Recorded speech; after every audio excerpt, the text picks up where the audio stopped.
ওই জন্য শুধু নারীদের নয়, প্রত্যেকটা দাদা ভাই বাবা ঠাকুর যারা যারা আছেন সবাইকে বলে যাচ্ছে, যদি বাবা সারা রাত দিন করতে হবে না, অন্তত সকাল থেকে সন্ধ্যা পর্যন্ত উপবাস করে একটু বেলপাতা বাতাসা দিয়ে বাবার মাথায় একটু দুধ গঙ্গা জল ঢেলে দিও, ওতেই বাবা তুষ্ট। তাতে কি হবে? বাবার কৃপায় আমাদের কৃষ্ণ ভক্তি লাভ হবে। এর জন্য ব্রত পালন করা, কারণ ভগবান তো শিব ঠাকুরের ভক্ত, আর সেই শিব ঠাকুরকে যদি আপনারা আমরা কেউ একবার সন্তুষ্ট করে দিতে পারি, তাহলে বাবা ভগবানের কাছে যেতে আর টাইম লাগবে না, অনায়াসে আমরা এই সংসার ত্যাগ করে আমরা বৈকুণ্ঠগামী হব। তাই তাহলে সোজা কথা একটাই, শিব চতুর্দশী ব্রত পালন করার মানে এটাই, কৃষ্ণ প্রেম ভক্তি লাভ করবার জন্য। কারণ বাবা হচ্ছে ভক্ত, পরম বৈষ্ণব, আর ওই ভক্তকে কেউ সন্তুষ্ট করতে পারলে তোমার কৃষ্ণ প্রেম ভক্তি লাভ হবে। আমা পরশুদিন একটা যেন ব্রত আছে না, কি যেন একটা ব্রত? জন্মাষ্টমী। জন্মাষ্টমী, হাই ভগবান, নাকি জন্মাষ্টমী, শিবরাত্রি, বেশ শিব চতুর্দশী, তাই তো? দুদিন পড়েছে, পরশুদিন আবার তার পরের দিন, দুদিন আমাদের বৈষ্ণব মতে পরশু, তার পরের দিন 14 তারিখ। তো যাই হোক, তো মাইরা কারা কারা ব্রত পালন করবে একবার হাতটা তোলো তো দেখি, একটু বলতে সুবিধা হবে। এই কজন? হাই ভগবান, আর আমার দাদা ভাইদের মধ্যে ওই একজন, আর কেউ নয়। সর্বনাশ, হ্যাঁ গো মা, এত ভক্ত বসে আছো আর এই কটা হাত উঠেছে, খিদে পায়। আচ্ছা, আজকের একাদশী কতজন করেছেন একবার হাতটা তোলো। একটু বেড়েছে, একটু বেড়েছে, কিন্তু কম হলো। কিন্তু কেন গো মা? চরণ ধরে বলে যায়, আমরা সনাতন ধর্মের মানুষ, আমরা হিন্দু ধর্মের মানুষ, যে একেবারে অসুস্থ তার কথা বাদ দিয়ে দাও। ভগবান বলছে একেবারে অসুস্থ হলে সে ব্যক্তিকে ভগবান বলছে ছাড় আছে, কিন্তু তুমি অসুস্থ নও, তুমি দিব্যি সংসার করে যাচ্ছ, তুমি দিব্যি যেখানে সেখানে চলে যাচ্ছ, ভালো মন্দ খেয়ে যাচ্ছ, আর ভগবানের ব্রতর বেলা তখন আমার শরীর আর চলে। আচ্ছা মায়েরা, যে কথাটা বলবার জন্য বলা, এই যে শিব চতুর্দশী ব্রত যারা করবেন, আমা কেন করবে? কেন করবে? স্বামীর মঙ্গলের জন্য। স্বামীর মঙ্গলের জন্য, বেশ বেশ। আর যে দাদা ভাই একজন হাত তুললো, তাহলে কার মঙ্গলের জন্য করবে? বউয়ের মঙ্গলের জন্য। বউয়ের মঙ্গলের জন্য, এটাই হলো তো। কারণ আমরা যদি স্বামীর মঙ্গলের জন্য করি, তাহলে বাবা দাদা ভাইরা যদি, বাবারা যদি ব্রত পালন করে, তাহলে কি বউয়ের মঙ্গলের জন্য? কিন্তু না, সবটাই ভুল। এই যে আমরা বলি না স্বামীর মঙ্গলের জন্য, আমরা তো স্বামীর মঙ্গলের জন্য করব কেন? আমাদের খেয়ে দেয়ে কাজ নাই? হ্যাঁ, স্বামীর মঙ্গলের জন্য নয়। এ স্বামীর মঙ্গল করেছিল সেই দক্ষ রাজা 27টা মেয়ে, মানে চাঁদের বউ, চন্দ্র দেবতার বউ 27টা আছে। এই চাঁদের 27টা বউ করেছিল। যেদিন বাবা দেবগুরু বৃহস্পতির অভিশাপে চন্দ্রদেব ক্ষয় রোগে আক্রান্ত হলো, মানে শরীরে ক্ষয় রোগ, মানে এক পালা দু পালা করে বাবা মাংসগুলো পচে পচে পড়ে যাচ্ছে। সাতকে অভিশাপ দিয়েছিল গুরুপত্নী হরণ করার অপরাধে। তা তখন ক্ষয় রোগে আক্রান্ত হলো, আর এক পালা বাকি আছে। আর ওই এক পালা যখন বাকি ছিল, তখন বাবা পরম বৈষ্ণব বাবা ভোলানাথের কাছে চাঁদ গিয়ে আশ্রয় নিয়েছিল। আচ্ছা বাবা, দক্ষ রাজা 7টা মেয়ের মধ্যে, তাহলে বাবা ভোলানাথ তো একটা জামাই, মাকে বিয়ে করেছে, দুর্গাকে বিয়ে করেছে, আর দক্ষ রাজা 27টা মেয়েকে চাঁদ বিয়ে করেছে। তাহলে এই চাঁদ আর শিব ঠাকুর এদের সম্পর্ক কি হয়? ভাইরা ভাই, ভাইরা ভাই, ভাইরা ভাই। আপনারা কি বলেন? ভাইরা ভাই বলেন তো? বেশ, তাহলে চাঁদ আর বাবা ভোলানাথ এরা হচ্ছে ভাইরা ভাই।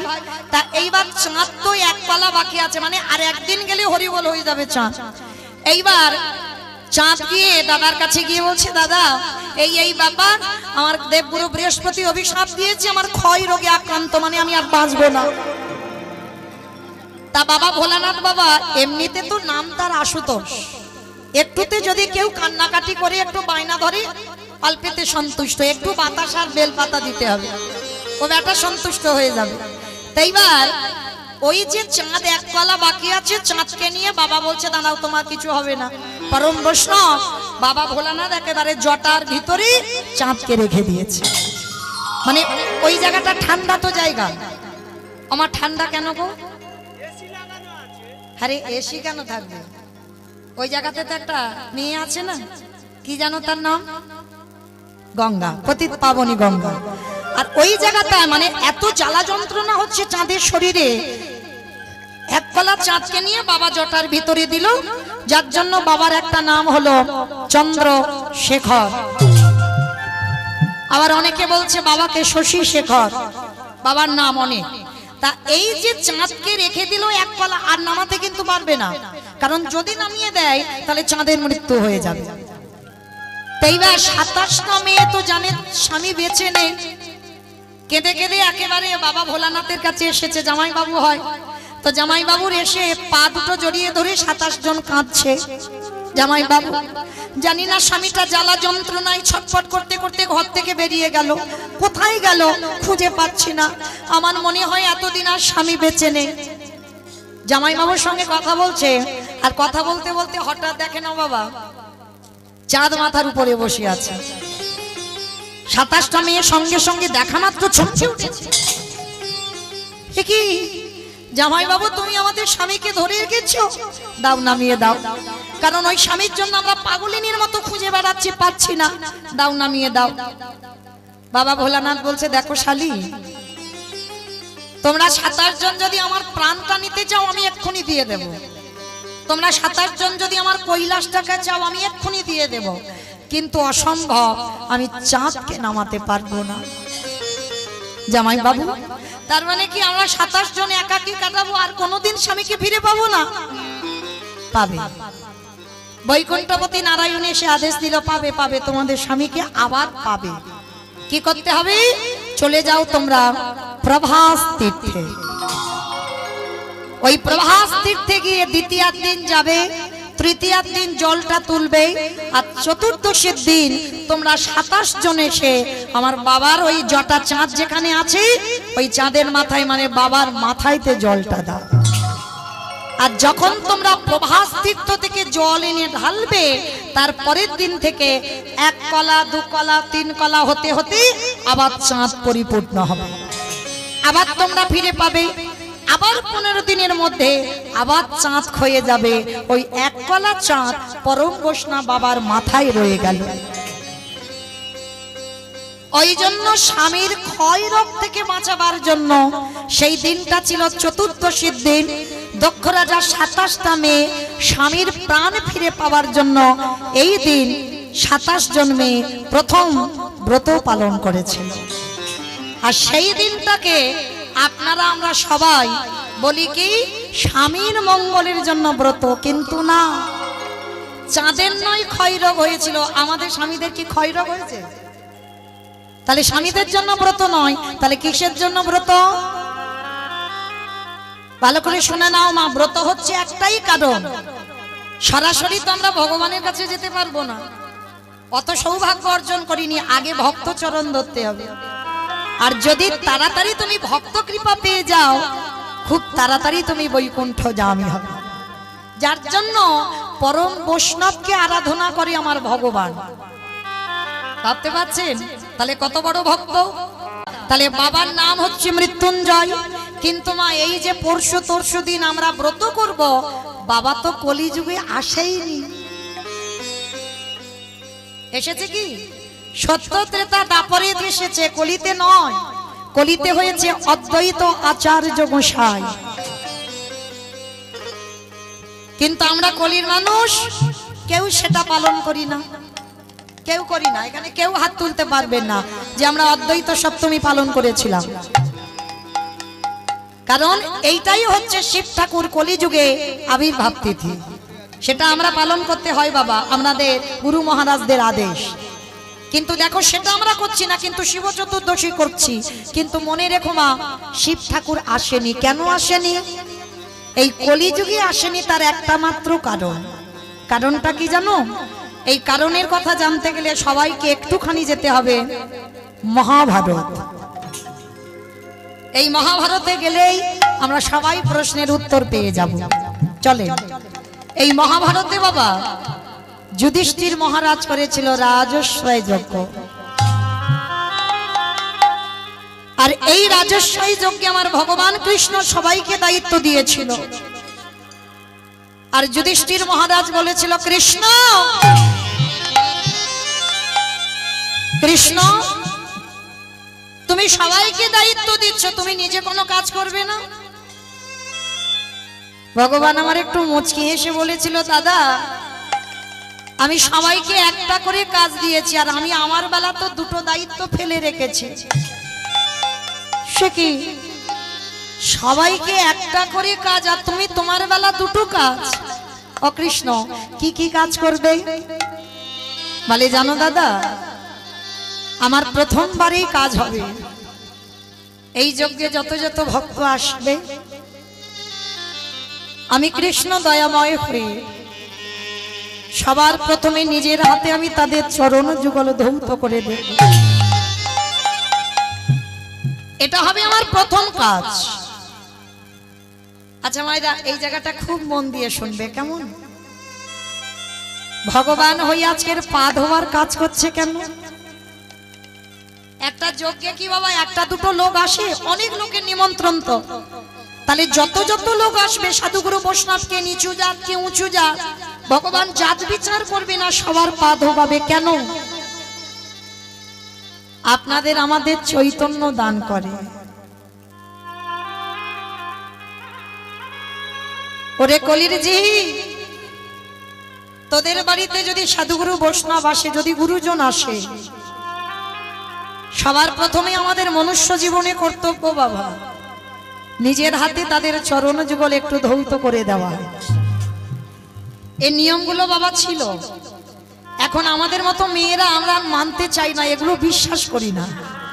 কারণ যত টিভি সিরিয়াল দেখি আর তাদের মতো পোশাক আচার আচরণ হয়ে যায়। কিন্তু মনে রেখো মা, চরণ ধরে বলে যায়, এই অধম কীর্তনিয়ার কথা যদি কারোর মনে থাকে, বাড়িতে যদি গুরুজন আসে, সাধুগুরু বৈষ্ণব আসে, সবার প্রথমে মা পা ধোবার ব্যবস্থা করো। আর যদি বছর অন্তর গুরুদেব নামও আসে, যদি গুরুদেব দেহ রাখে, তাহলে তো পাবে না। সাধুগুরু বৈষ্ণব হয়তো বাড়িতে আসছে না, তাদের জন্য ভগবান উপায় করেছে। কি করেছে জানো? যে যার ঘরের বাবা মা তো আছে, যে যার ঘরের শ্বশুর শাশুড়ি তো আছে। এই কথাটা মা একটু হৃদয়ঙ্গ করবেন। অনেক জায়গায় কথাটা বললেই বাবা সঙ্গে সঙ্গে হেসে উড়িয়ে দেয়, কিন্তু আমি একটাও হাসির কথা বললাম না বাবা। যাদের ঘরে সাধুগুরু বৈষ্ণব গুরুদেব না আসে, তাদের জন্য ভগবান বলেছে, যদি বাবা মা জীবিত থাকে, শ্বশুর শাশুড়ি যদি জীবিত থাকে, রোজ রোজ বলছে না বাবা, বৎসরে একবার, যেমন তুমি দুর্গা পূজা, কালী পূজা, লক্ষ্মী পূজা, সরস্বতী পূজা সব পূজা করো, ঠিক ওই রকম একবার জীবিত ভগবানকে পূজা করো। এটা আমার কথা নয় বাবা, ভাগবতে তো আমার ভগবান কৃষ্ণ সুদামাকে বলেছিল, সুদামা এই পৃথিবীতে সব থেকে বড় গুরু হলো যে যার ঘরের বাবা মা, তারপরে গুরু হলো শিক্ষা গুরু, দীক্ষা গুরু, তারপরে গুরু হলাম আমি ভগবান। কই বাবা, ভগবান তো একবারও বলেনি সবার আগে আমি বড় গুরু। ভগবান বাবা মাকে জায়গা দিয়েছে। যেতে হবে না বৃন্দাবন, যেতে হবে না হরিদ্বার, দক্ষিণ ভারত, পশ্চিম ভারত, কোথাও করতে হবে না, যদি তুমি জীবিত ভগবানকে পূজা করতে পারো। ভালো করে ভেবে দেখেন তোমার ভগবান কি ভুল বলল? যে মা 10 মাস 10 দিন গর্ভের কত যাতনা পেয়েছিল, শুধু গর্ভে পেল না, সন্তান ভূমিষ্ঠ হলো, কত রাত মা খায়নি, কত রাত মা ঘুমায়নি, সারাদিন বাবা হাড় খাটুনি খেটে ওই ছেলেটার মুখে অন্ন তুলে দিয়েছে। সেই ছেলে নিজে পড়াশোনা না করে কিন্তু সন্তানকে শিক্ষিত করেছে, কিন্তু সেই ছেলে মেয়েরা বড় হয়ে বাবা একটা বাবা মার পেটের ভাত জোগাড় করতে পারে না। বাবা মারা যেন বয়স হয়ে গেলে যেন ফুটবল হয়ে যায়, একবার বড় জন, একবার মেজো জন, একবার সেজো জন। 30টা দিন হয়ে গেলে বাবা এ বাড়িতে আর খাওয়া হবে না। কই একটা সন্তান কোনোদিন বলতে দেখেছেন যে আমার বাবা ভাগাভাগি হবে না, মা ভাগাভাগি হবে না? যার যখন ইচ্ছা তখন খাওয়াবে, ভাগাভাগি কেন হবে? কেউ বলে না। যার জন্য কলিজীবের এই দশা গো। কারণ জীবিত ভগবানের সেবা না করে নকল ভগবানের পাওয়ার জন্য ছুটে বেড়ায়। ভগবান বলছে যদি কেউ বাবা মাকে সেবা করে, যদি আমার ডাকতে ভুলে যায়, আমি ভগবান হয়ে কথা দিয়ে যাই যে পিতামাতাকে সম্মান করে বছরে একবার সিংহাসনে বাবা মাকে বসিয়ে নিজের হাতে চরণ যুগল ধৌত করে নিজের হাতে গলায় মালা দিয়ে যদি নিজের হাতে বাবা মাকে যত্ন করে একবার খাইয়ে দেয়, ভগবান বলে তাকে আমার ডাকতে লাগে না, আমি সারা জীবন সেই ভক্তের দুয়ারে বন্দী হয়ে যায়। নিতাই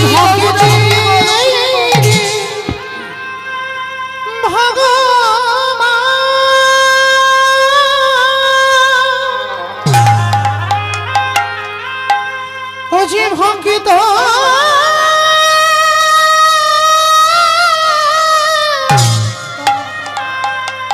ভক্ত ছাড়া কিছু জানে না,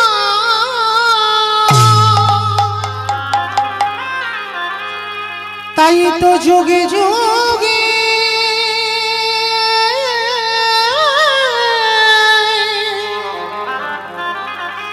অজিব ভক্তের কাছে ছুটে আসে।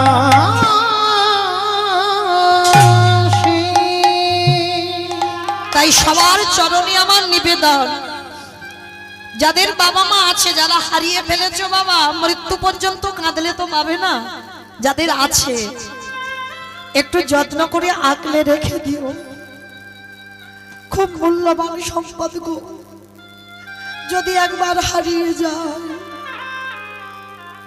আর এ জীবনে কোনোদিন আমরা ফিরে পাবো না। তাই তো ভগবান কৃষ্ণ রাজস্বী যজ্ঞে সমাজকে শিক্ষা দিল। এই মহাভারত বলো বাবা, রামায়ণ বলো, সবটাই কিন্তু সমাজ শিক্ষা। জগতে আমাদের শিক্ষা দেওয়ার জন্য মহাভারত।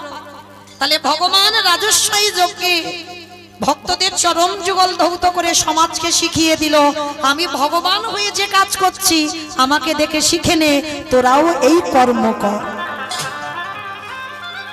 ভগবান শুধু পা ধোয়ালো না যজ্ঞে, আরো একটা কাজ করেছিল। কি কাজ জানো মা? যত যত ভক্ত এসে প্রসাদ পেয়েছিল, কৃষ্ণ দয়াময় ওই প্রসাদের পাতাগুলো নিজের হাতে নিয়ে নর্দমায় ফেলেছিল। শুধু নর্দমাই নয়, ওর ভিতরে আরো একটা কাজ করেছিল।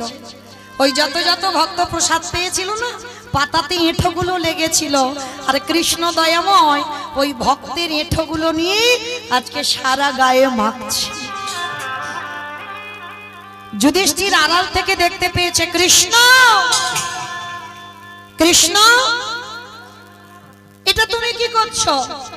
কে কোন জাতের মানুষ ওদের পা ধোয়াচ্ছে, এটা ঠিক আছে, ওদের এঁটো পাতাগুলো নর্দমায় ফেলছো, এটা ঠিক আছে, কিন্তু কৃষ্ণ তুমি ওদের এঁঠোগুলো নিয়ে সারা গায়ে মাখছো কেন তোমার? ভগবান মৃদু হেসে বললেন, দাদা গো, এই জগতে সবাই তো পাপ করে, সবার পাপের বিচার আমি কৃষ্ণ দয়াময় করি। ভাইরা, আপনারা আমরা যদি পাপ করি ভগবান বিচার করে, বিধান দেয়। আচ্ছা বলো, তোমার যে বিচারক হয় সে যদি পাপ করে, বলো বলো তার পাপের বিচার বলো করিবে কে গো? ওগো সবাই হরি বল হরি বল।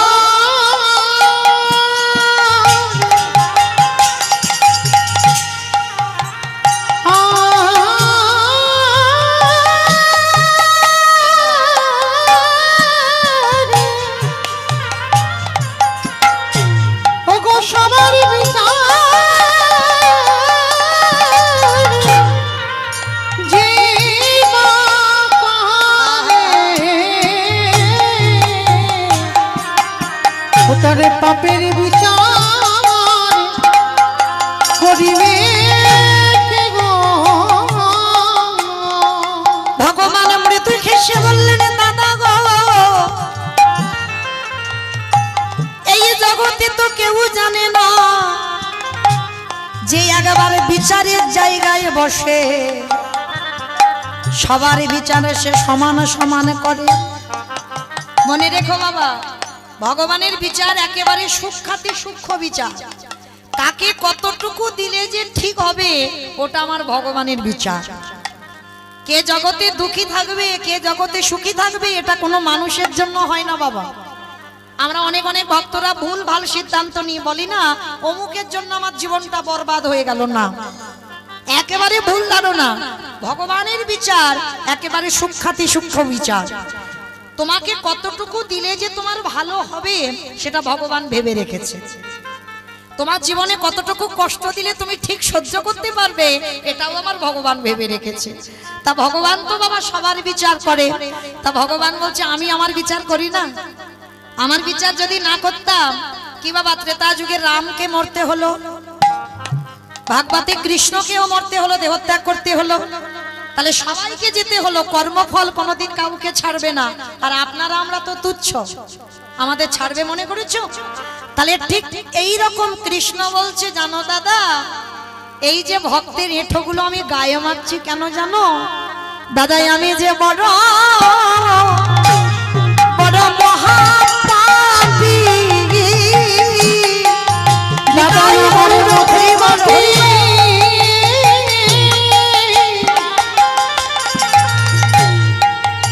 ত্রিজগতে কে নাই গো? দাদাই আমি হলাম মহাপাপী। আস্তে যুধিষ্ঠির মহারাজ চমকে উঠেছে, কৃষ্ণ সবাই পাপ করে আর তুই বলছিস তুই নিজে মহাপাপ করেছিস? বলে হ্যাঁ দাদা আমি তো মহাপাপী।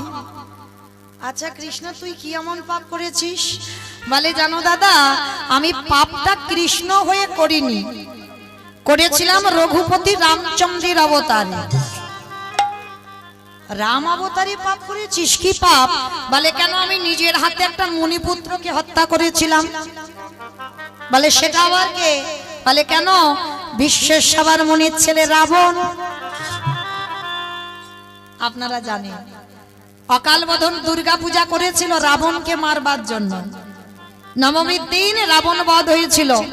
তাহলে যে দুর্গা পূজা আমরা দেখতে যাই মা, ওই পূজাটা তো রামচন্দ্র করেছিল। কেন? রাবণের মৃত্যুর জন্য। আর সেই রাবণকে মেরে আমার রামচন্দ্রের মাথা থেকে পা পর্যন্ত পাপী হয়ে গেল। আর সেই পাপ কবে ধোয়াচ্ছে না? যুধিষ্ঠির রাজস্বই যজ্ঞে। তাহলে মাইরা এইটুকু শুনে আমাদের কি অনুভব হলো? তাহলে ভগবান যদি রাবণকে মেরে পাপ করে আর আপনারা আমরা পাপ করছি না, পাপ ফেললেই তো পাপ। তাহলে আমরা যারা অপরাধ করব, পাপ করব, আমার ভগবান কৃষ্ণ যজ্ঞে দাঁড়িয়ে শিক্ষা দিল একটা সাধুগুরু বৈষ্ণবের চরণ যুগল ধৌত করাও। তা যদি না পারো তাদের এঁঠো পাতা পরিষ্কার করো। তা যদি না পারো চুরি করে একটু এঁঠো নিয়ে কেউ দেখতে পাবে না, গায়ে একটু ভালো করে মেখে নাও, নিলেই তুমি কোটি কোটি জন্মের অপরাধ থেকে মুক্তি পাবে পাবে পাবে। এইবার কৃষ্ণ দয়াময় রাজস্বই যজ্ঞের দরজায় দাঁড়িয়েছে বাবা। অগ্নিদেব, পবনদেব, বরুণদেব, ইন্দ্র, ইন্দ্রাণী, ব্রহ্মা, সাবিত্রী, শিব, দুর্গা সব পরপর লাইনে আছে। আর একে একে ডাকে কৃষ্ণ পা ধোয়ায় আর যজ্ঞের ভিতরে প্রবেশ করে। এমন সময় জগৎজননী মা দুর্গা আমার বাবা ভোলানাথকে ডাকছে, প্রাণনাথ এদিকে এসো, এদিকে এসো। আমায় ডাকছিলে? হ্যাঁ তোমায় দেখেছি, চলো এবার আমাদের পালা পড়েছে, এবার কৃষ্ণ পা ধোয়াবে, চলো পা দুটো একটু ধুইয়ে নি। বাবা ভোলানাথ মাথায় হাত দিয়ে দুম করে ওখানে বসে পড়েছে। বলে পার্বতী তোমার কি মাথার গন্ডগোল হলো? হ্যাঁ, ওকে আর আমি কে তুমি ভুলে যাচ্ছ? হ্যাঁ, আর আমার পা দুটো বাড়িয়ে দেবো আর কৃষ্ণ পা ধোয়াবে। শোনো, তোমার ইচ্ছা হয় তো তুমি ধোয়াও, কিন্তু আমার পা আমার কৃষ্ণ ধোয়াতে পারবে না।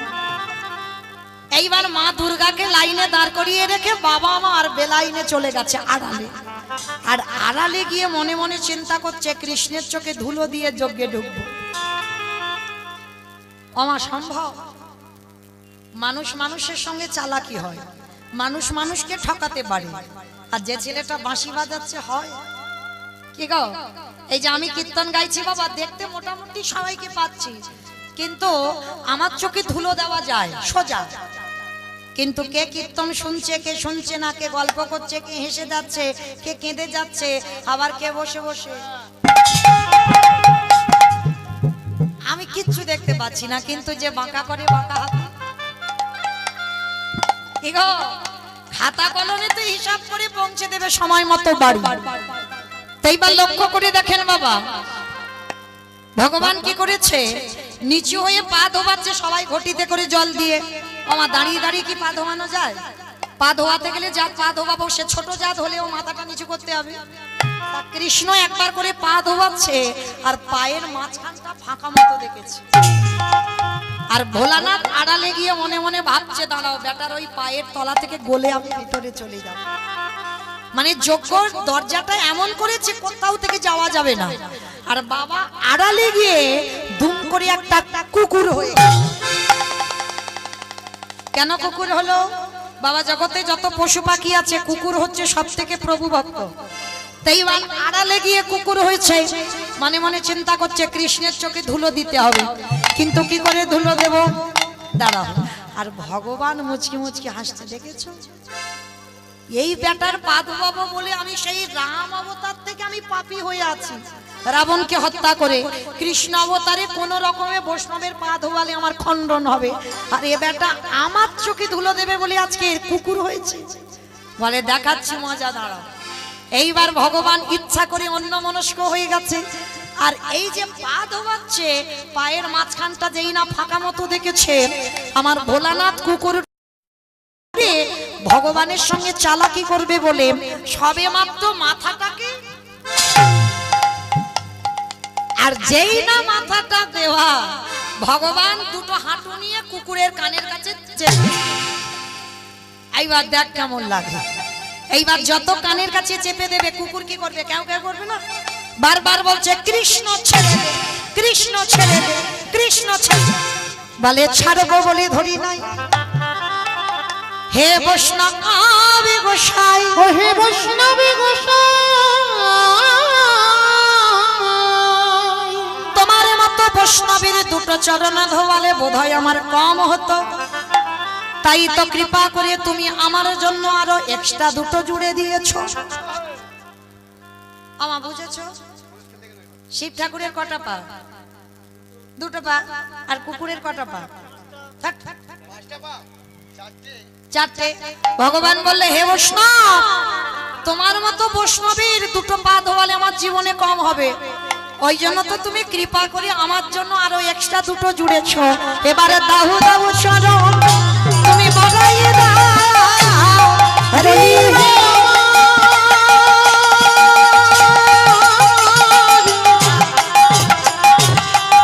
আমার বৈষ্ণবী গোসাই, দাও দাও চরণ বাড়াইয়ে দাও। বলি আরে তো চরণ ছাড়িব না, একেবারে দাও দাও চরণ বাড়াইয়ে দাও। বলি আরে তো চরণ ছাড়িব না, বলি দাও দাও চরণ বাড়াইয়ে বলি দাও। এই প্রতিটা করে গেলাম, বলি আর তো চরণ ছাড়বো না হে, করে দিলাম আর তো চরণ ছাড়বো না হে। এবারে দাও দাও চরণ বাড়াইয়ে দাও। আস্তে। এইবার মোটা দড়ি নিয়ে ভগবান কুকুরটাকে বেঁধেছে। ও বাবা, রাজস্বাই যজ্ঞ সবাই দেখছে কুকুরকে নিয়ে কৃষ্ণ মেতেছে, কিন্তু কুকুরটা যে কে সেটা তো জানে না কেউ। এইবার আষ্টে পিষ্টে দড়ি দিয়ে বেঁধেছে। বাঁধলে কি হবে? কুকুরের চারটে পা তো ছটফট করছে। ভগবান বলে দাঁড়া, এবার পায়ের ব্যবস্থা করতে হবে। মোটা দড়ি নিয়ে কুকুরের চারটে পা এক জায়গা বেঁধে দিয়েছে। আর এক জায়গায় বেঁধে দিয়ে কি করেছে জানো? যেই না পা চারটে বেঁধে দিল, আর কুকুর কিছু করতে পারবে? শুধু নয়না জলে বুক ভাসিয়ে কাঁদে। আরে বলে কৃষ্ণ আরে হরে কৃষ্ণ রে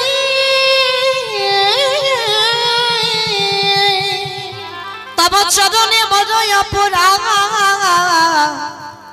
আমি করে গেলাম। কৃষ্ণ আজকে না আমার 5-4টে বেঁধে দিলি, এবার কি করবি? বলে দেখ না কি করি। সবার পা ধোয়াচ্ছে মা ঘটিতে করে জল দিয়ে, আর ভগবান পর্যন্ত বাবা বৈষ্ণবকে কোথায় রেখেছে দেখেন। এই যে বললাম না শিব ঠাকুরের ব্রত পালন করতে হবে, আমার ভগবান কৃষ্ণ যার ইচ্ছাতে জগৎ চলে সে আজকের কি করছে দেখো। ওই কুকুর রূপী ভোলানাথের 4টে চরণ বুকে ধরে কৃষ্ণ দয়াময় আমার আজ চোখের জলে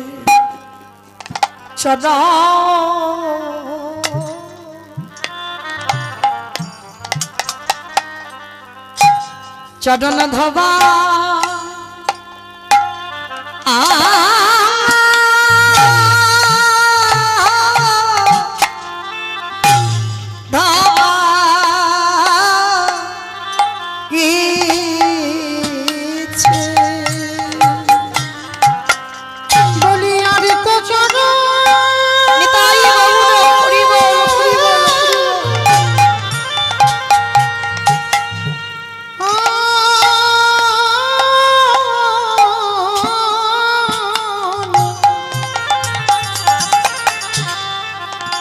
বলিয়ারি তো চরণ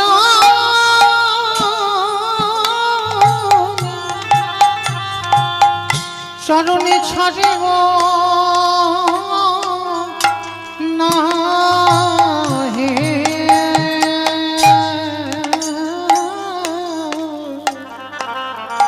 আজ চোখের জলে চরণ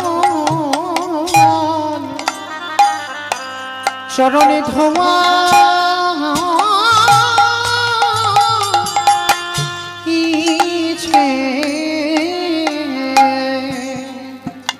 বাবা ভোলানাথ কুকুর হয়ে কাঁদছে আর বলছে কৃষ্ণ তুই এটা কি করলি?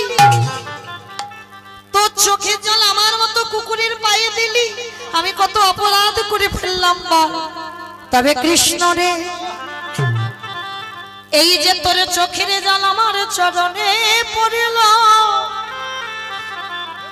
আমি তোর চরণ ছুঁয়ে প্রতিজ্ঞা করিলাম আগত কলিযুগে কোনদিন আমি আর শিব হব না। কি গো মা, যেখান থেকে গিয়েছিলাম আবার ফিরে এলাম ঘুরে ফিরে। প্রশ্নটা কি করেছিলাম? সত্যতে শিব, ত্রেতাতে শিব, দ্বাপরে শিব, কলিতে শিব নয়। কেন নয়? এটাই তার কারণ। কৃষ্ণের চরণ ছুঁয়ে বলল কৃষ্ণ এই যে তোর চোখের জল আমার মতো কুকুরের পায়ে পড়ল, আমি কথা দিলাম কলিযুগে হব অদ্বৈত আচার্য গোসাই। আমার ছোটবেলার নাম হবে কমলাক্ষ, আমার মা নাভা দেবী কুবেরের গর্ভে জন্ম নেব। আর শোন, তুই আমার কৃষ্ণ নয়, তুই হবি আমার নদী আর নিমাই চাঁদ। নদী আর নিমাই চাঁদ। ওরে 12 বৎসরে তুলসী ভাষায় তোকে আহ্বান করব, কথা দিবি কারোর ডাকে তুই নামবি না, আমার ডাকে তোকে নামতে হবে। আর যেদিনে তুই জগতে ধরাই নামবি, আমি 12 বৎসরে তুলসী ভাসিয়ে তোকে ডাকবো। তোর থেকে আমি 52 বছরের আগে এসে মাটি পরিষ্কার করে রাখবো, যে মাটিতে তুই আবির্ভূত হবি। আর যেদিনে তুই আবির্ভূত হবি আমি শান্তিপুর থেকে তোর সঙ্গে দেখা করতে যাব। এই যে রাজস্বায়ী যজ্ঞে তোর চোখের জ্বালা কুকুরের পায়ে পড়ল, এই কুকুর তোর কাছে ঋণী হয়ে গেল, এই ঋণ কলিযুগে শোধ করব। যেদিন তুই গৌর হবি আমি অদ্বৈত আচার্য হব, যেদিন আমরা দুজনে মুখোমুখি হব, এই যে তোর চোখের জল আমার পায়ে পড়ে ঋণী হয়ে রইলাম, এই ঋণ আমি সেই দিনে শোধ করব যেদিন দুজনে মুখোমুখি হব। ওরে এমনি করে চাঁদা আমি ধোবাইব, আমি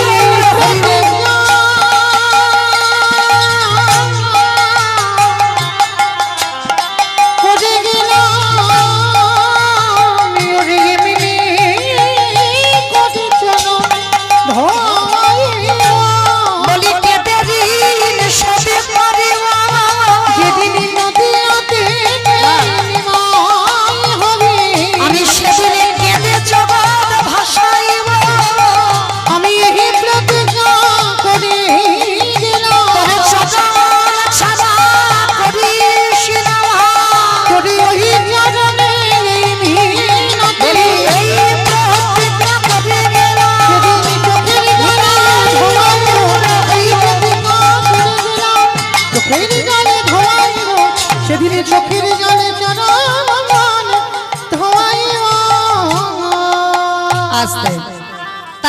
পরিষ্কার বোঝা গেল যার জন্য মহাপ্রভু কারোর ডাকে এলো না, অদ্বৈত আচার্যের ডাকে এলো।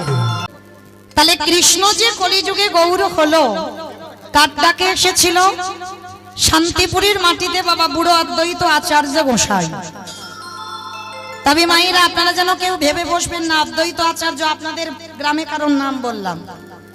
ওই যে পঞ্চতত্ত্ব ছবি আছে দেখেছেন তো বাবা, আমার মায়েদের বোঝানোর জন্য একটু পরিষ্কার করে বলতে হবে, তবে বুঝতে পারবে। কারণ পড়াশোনার সময় কখন?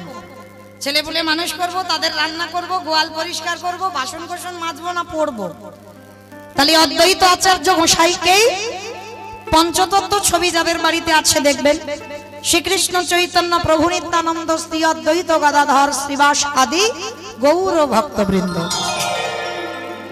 ওই যে 5 জনে হাত তুলে আছে না, একটা বাচ্চা ছেলেকে জিজ্ঞাসা করবে, সে বলে দেবে মাঝখানে যিনি দাঁড়িয়ে আছে কলিযুগের ভগবান। আর ওই ভগবানের ডান দিকে দেখবেন চুল গোপ দাড়িগুলো বাবা সব পেকে সাদা, মানে আর কালো নেই, একেবারে সাদা হয়ে গেছে। কেন পেকে গেল? কেন? মহাপ্রভুর থেকে 52 বছরের বড়, মানে 1-2 দিনের বড় নয়, 52 বছরের বড়। আর ওনারই ডাকে কিন্তু কৃষ্ণ গৌর হয়ে এসেছিল, কারোর ডাকে জগতে আসেন। আর ওই বুড়ো লোকটা 12 বছর মানে 1 যুগ তুলসী ভাসিয়েছিল। শুধু 1 যুগ নয়, আমার মহাপ্রভুর থেকে 52 বছর বড় হয়ে তুলসী গঙ্গা জল নয়নের বাড়ি দিয়ে 12 বছর কেঁদেছিল। ভালো করে ভাবেন মা, আমরা যে বাড়ি বাড়ি অনুষ্ঠান করি এটা তো আমাদের ব্যক্তিগত মঙ্গলের জন্য, তবে ভেবো মা এটা কিন্তু ব্যক্তিগত নয়। মনে হচ্ছে ব্যক্তিগত, ব্যক্তিগত যদি হতো বাবা ঘরের ভিতরে হতো, তাই না? তাহলে এই যে 10-এর মাঝে যতদূর ধ্বনি যাচ্ছে, দূর দূরান্ত থেকে সাধুগুরু বৈষ্ণব ভক্তবৃন্দ যারা যারা এসেছেন সবার কিন্তু মঙ্গল। এই কীর্তন বিষয়টা এমন। তা এই চৈতন্য মহাপ্রভুকে ডেকে এনেছিল কেন? না অদ্বৈত আচার্য কেঁদে বলেছিল, প্রভু আমি পারবো না কলির জীবকে উদ্ধার করতে, তোমাকে আসতে হবে, আর তুমি এসে সবাইকে উদ্ধার করো। কারণ বাবা দেখেন নিজের জন্য কাঁদলো না, জগতের জন্য কাঁদলো, সবার জন্য কাঁদলো। তাহলে যে ব্যক্তিটা সবার জন্য কেঁদে আমার কৃষ্ণকে গৌর করে আনলো, সে ব্যক্তিটার মধ্যে বাবা কতটা ক্ষমতা থাকলে বাবা তবে 12 বছর পর আমার কৃষ্ণ গৌর হয়ে এলো। তাহলে মনে করতে হবে তো বাবা তার ডাকটা কেমন ছিল, মানে তার ডাকে ভগবানের আসনটা নড়ে গেল। যার জন্য আমার চৈতন্য মহাপ্রভু অদ্বৈত আচার্যকে একটা আদর করে নাম বলে ডাকতো। কি নাম জানো? নাড়া বলে ডাকতো। মহাপ্রভু অদ্বৈত আচার্যকে নাড়া বলে ডাকতো। কেন? ওনারই ডাকে আসনটা নড়ে উঠেছিল, ওই জন্য নামটা দিয়েছিল নাড়া। মানে এটা ভালোবাসার নাম, আদরের নাম। তাহলে এবার আমরা জানবো যার ডাকে কৃষ্ণ গৌর হয়ে এলো তার মধ্যে কতটা ক্ষমতা ছিল, কে এমন ব্যক্তি যে ভগবানের আসনটা নাড়িয়ে দিচ্ছে। যার একটা নাম হচ্ছে বাবা মৃত্যুঞ্জয়। আমাইরা মৃত্যুঞ্জয় কোন ঠাকুরকে বলে গো? কালী ঠাকুর। কালী ঠাকুরকে? শিবকে? দেখাচ্ছ খিচুড়ি স্কুলে পড়েন, এখানে সবাই জানে মৃত্যুঞ্জয় শিবকে বলে, বাবাটা বলে নাকি কালী ঠাকুরকে। মানে শিব ঠাকুরকে বলা হয় মৃত্যুঞ্জয়। কেন মৃত্যুঞ্জয় বলা হলো? সত্য ত্রেতা দাপর, ভালো করে শুনবে মা, সত্য ত্রেতা দাপর এই 3 যুগে বাবার মরণ হয়নি। জগতে যত দেবদেবী আছে সবাইকে দেহত্যাগ করতে হয়েছে। এমনকি ভাগবত বলছে, এটা মৌমিতা বলছে না, ভাগবত বলছে 125 বছর বয়সে আমার কৃষ্ণকেও দেহত্যাগ করতে হলো। কিন্তু শুধু একজন দেহত্যাগ করেনি, তিনি হলেন পরম বৈষ্ণব বাবা ভোলানাথ। তার মানে সত্যতে শিব, ত্রেতাতে শিব, দাপরে শিব। আর মাইরা এই কলিযুগে যাগযজ্ঞ নয়, ব্রত পূজা নয়, ধ্যান তপস্যা নয়। আমার চৈতন্য মহাপ্রভু বললেন কেউ যদি যজ্ঞ অনুষ্ঠান না করে তাতে অসুবিধা নাই, কেউ যদি ব্রত পূজা না করে তাতে অসুবিধা নাই, পূজা অর্চনা যদি না করে তাতেও অসুবিধা নাই। কিন্তু কলির মানুষকে একটাই পদ অবলম্বন করতে হবে, সেটা কি? হরির নাম হরির নাম হরির নাম এব কেবল কেবলা কলকাস্তে বা নাস্তে বা নাস্তে বা গতিরা অনথ গতিরা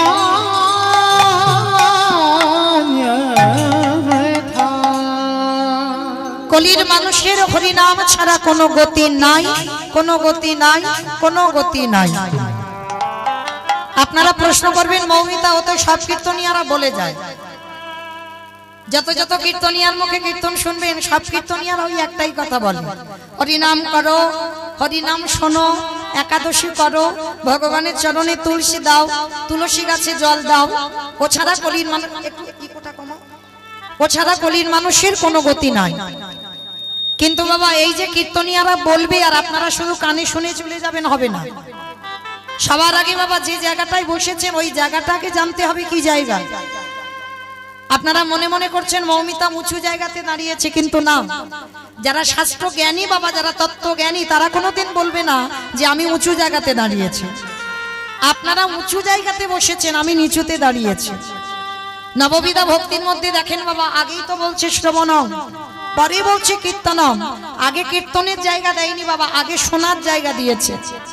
তাহলে ওই জায়গাতে বসে যদি ঠিক ঠিক কীর্তন শোনার মতো শোনা যায়, তাহলে ওখানে বসেও বাবা কৃপা হয়ে যায়। আর এখানে দাঁড়িয়ে যদি ঠিক ঠিক গাবার মতো গাওয়া যায়, এখানে দাঁড়িয়েও কৃপা হয়। তাহলে হচ্ছে না কেন? গাওয়াটা ঠিক হচ্ছে না, শোনাটা ঠিক হচ্ছে না, তাই তো কৃপা হচ্ছে না। কিন্তু মা যে জায়গাটা বসেছেন ওই জায়গাটা উত্তম জায়গা, মহারাজ পরীক্ষিত মহারাজের জায়গা। আর ওই জায়গাতে বসে শুধু কানে শুনে বাড়িতে চলে যাবে হবে না। এই শুনতে যখন বসেছেন বাবা, সব চিন্তা এখন কিছুক্ষণের জন্য বন্ধ। কি আমার স্বামী, কি আমার ছেলে, কোথায় আমার ঘর, কোন আমার দোতলা বাড়ি, কত বিষয় আশয় আছে, ওসব ভুলে যেতে হবে। যতক্ষণ এখানে থাকবে হরি কথা কৃষ্ণ কথা কানে যাবে, ততক্ষণ আমাদের একটাই পরিচয়। আমরা কে নারী, কে পুরুষ, কে নিচু জাত, কে উঁচু জাত, এসব কোনো নয়। আমাদের একটাই ভাবনা হবে, আমরা সবাই হলাম কৃষ্ণ চরণের দাস। আর দ্বিতীয় আমাদের কোনো পরিচয় হবে না।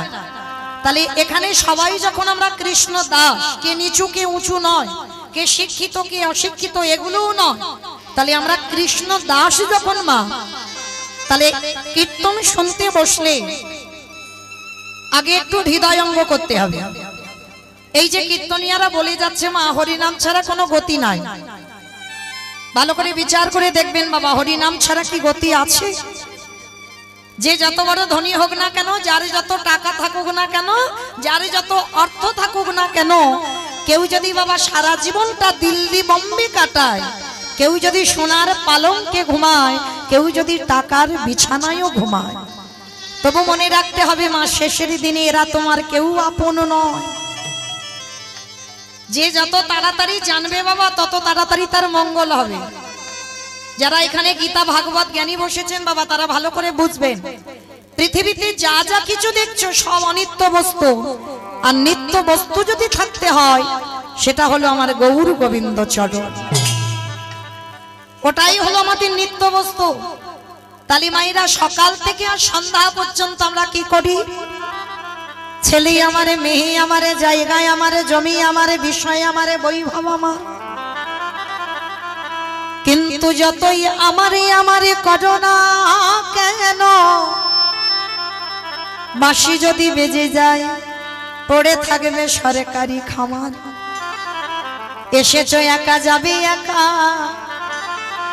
যেদিন এসেছিলে মা, সেদিন তোমার সঙ্গে কেউ আসেনি। আর যেদিন ভব ছেড়ে তুমি চলে যাবে, সেদিনও তোমার সাথে কেউ যাবে না। যেদিন এসেছিলে তোমার হাতে কিছু ছিল না, যেদিন তুমি ভব ছেড়ে চলে যাবে, সেদিনও তোমার সাথে কিছু যাবে না, হাতেও কিছু থাকবে না। এলে খালি হাতে, যাবেও তুমি খালি হাতে। কটা দিন বাবা একটু অভিনয় করা, যার অভিনয় শেষ তাকে অভিনয় মঞ্চ থেকে নেমে যেতেই হবে। কি মাইরা, আমি যদি বলি আমি সারা রাত কীর্তন গাইবো এখানে দাঁড়িয়ে, সবাই কি বসে থাকবে? অত সোজা নয়, একটু পরে বাবা সব একটা দুটো করে উঠতে শুরু করবে। তাহলে এখানে দাঁড়িয়ে যেমন আমি সারা রাত গাইতে পারবো না, সংসারটা হচ্ছে একটা নাটকের মঞ্চ। ওই মঞ্চে সারা জীবন তুমি থাকবো বলে আসনি, যাকে যতদিনের জন্য আসা, দিনটা ফুরিয়ে গেলে তাকে মঞ্চ থেকে নেমে যেতেই হবে। তাহলে মায়েরা, এই যে আমার আমার করে আঁকলে আছি, কেউ তো তোমার নয়। শেষের দিনে তোমার সঙ্গী হবে কে? না তোমার কর্মফল। এইটা ভালো করে শুনতে হবে বাবা, কর্মফল শুধু আমার সাথে যাবে। কতদিন আমি হরিবাসরে বসেছি, কতবার ভাগবত আসরে বসেছি, কতদিন যাবৎ আমি একাদশীর উপবাস করছি, কতদিন সাধুগুরু বৈষ্ণবের সঙ্গ করছি, কতদিন গুরুচরণ আশ্রয় করলাম, আর কতদিন আমি ধর্ম কাজে যুক্ত আছি। এই ভালো ভালো কর্মগুলো আমার সাথে যাবে। তবে বাবা আমি মৌমিতা একটা গ্যারান্টি দিতে পারি, আর একজন আমাদের সঙ্গী হবে। সে কে জানো?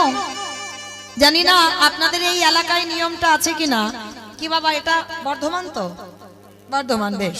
তাহলে জানি না আপনাদের এই পূর্ব বর্ধমানে নিয়মটা আছে কিনা। তবে আমার ডায়মন্ড হারবার এলাকায় দক্ষিণ 24 পরগনায় নিয়ম আছে। সে যত বড় লোক হোক আর গরিব হোক, মানুষের মৃত্যুর পর যার বাড়িতে থাকবে তো খুব ভালো, আর যার বাড়িতে নাই বাবা, দুটো জিনিস ভাড়া করতে হবে মানুষের মৃত্যুর পর। কি? একটা হলো খোল আর একটা হলো করতা। আর পিছনে বাজাবে বলো হরি হরি বল, বলো হরি হরি বল। কি মাইরা আপনাদের এই গ্রামে বাজে তো?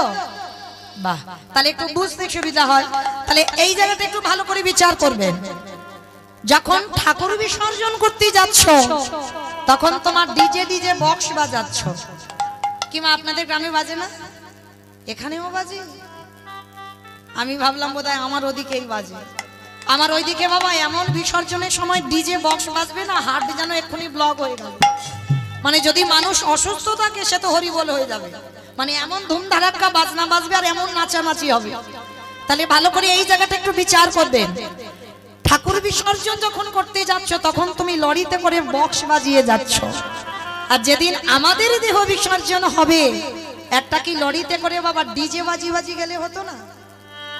হাওয়ালে তো হতো, যদি আমরা চালু করি প্রথাটা তাহলে হবে, কিন্তু করছি না কেন? এই জায়গায় আমার চৈতন্য মহাপ্রভু শিক্ষা দিলেন, ওরে কলিরে জি, শেষের দিনে এলি খালি হাতে, যাচ্ছি সে খালি হাতে, কিন্তু শেষের দিনে তোর কর্মফল সঙ্গী হলো, আর কেউ গেল না। আর গেল কে? এই হরি নামে যাবে আমাদের পচা দেখা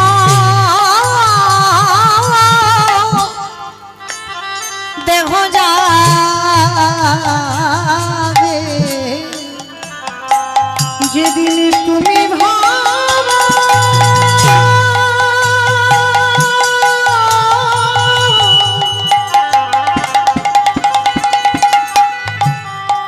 হরি বল হরি বল। যেদিন তুমি ভাবো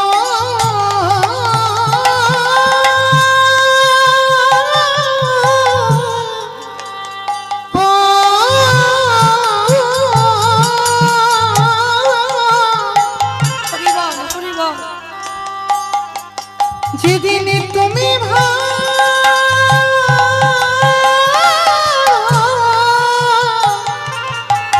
রাধে ওই ভাব পানে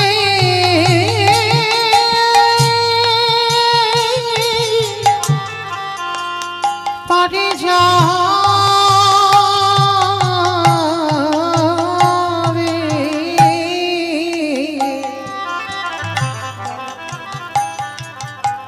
ওরে সেই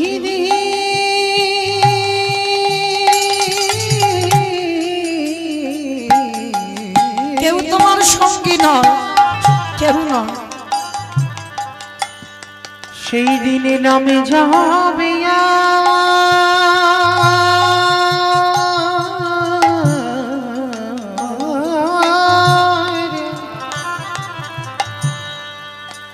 আমাদের পচা দেহ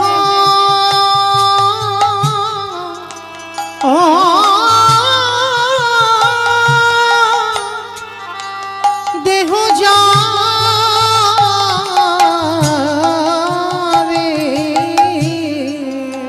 ও ভাই তোমার সঙ্গের সাথী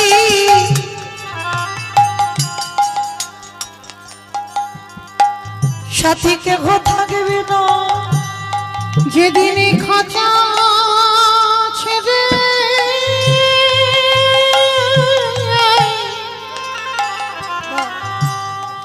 এই প্রাণ পাখি চলে যাবে। আমাদের কারোর কৃষ্ণ ভজন হলো না আমি রাজে মিনি এলাম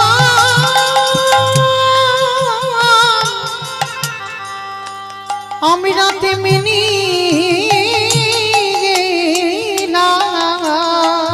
আমরা সবাই মায়ার বাঁধনে আমরা বন্দী হলো আমাদের কৃষ্ণ বলা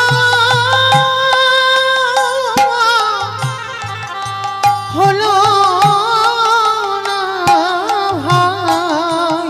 আমরা এলাম খেলা ভব ছেড়ে চলে গেল আমাদের কৃষ্ণ ভজন হলো না রে। হে দয়াময় আমার মতো পাপী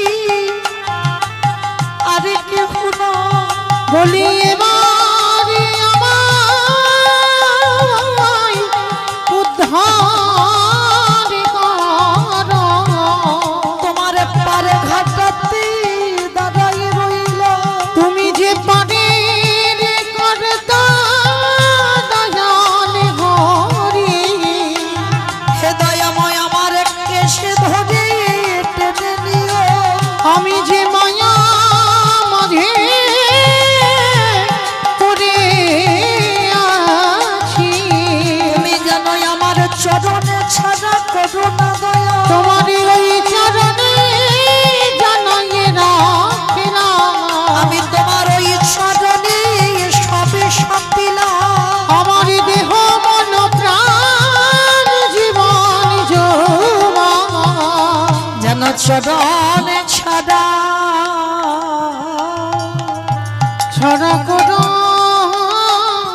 না হে। আস্তে। তাই সবার চরণে আমার নিবেদন মা পৃথিবীতে যদি সবাইকে ভুলে যাও তাতে অসুবিধা নাই কিন্তু যেন জীবনে কোনোদিন আমার গৌর গোবিন্দ চরণ ভুলে যাব না কারণ এই জগতে সবার ভালোবাসাই বাবা চাওয়া পাওয়া আছে আর এই জগতে আমার ভগবানের মতো তোমায় জীবনে কেউ কোনোদিন ভালোবাসতে পারবে না যে যতই বলুক না কেন আমি তোমায় এত এত ভালোবাসি না ভালো তো আমায় ভগবান তোমায় বেসেছে আপনারা প্রশ্ন করবেন কেন মৌমিতা জন্ম নিলাম জন্ম নিয়ে আমার মার কোলে বসলাম আমার মা তো সব থেকে বেশি ভালোবেসেছে বলে না ওটা তোমার মা ভালোবাসেনি এই যে জন্ম নিয়ে তুমি তোমার মার কোলে বসে মাছ স্তনদুগ্ধ পান করেছো তুমি ভাবছো কি তোমার মা ভালোবেসেছে না ওটা তোমার মা ভালোবাসলো না মা যদি ভালোবাসলো বাবা এখানে আমরা যারা মা হয়েছি আমিও একজন মা আমার ছেলে মাধ্যমিক দিল মানে ছোট ছেলে নয় অনেক বড় হয়ে গেল তাহলে সেই যে আমরা যারা সন্তানের মা হয়েছি তারা ভালো করে জানবো যখন মাতৃগর্ভে সন্তানের 5 মাস বয়স হয় মাতৃস্তনে দুগ্ধ আসে তাহলে কে তৈরি করলো বাবা মা নিজে নিজে তৈরি করলো মা যদি নিজে করতে পারতো তাহলে একজন মাকে বলো গর্ভের সন্তান আসবার আগে করে দেখাতে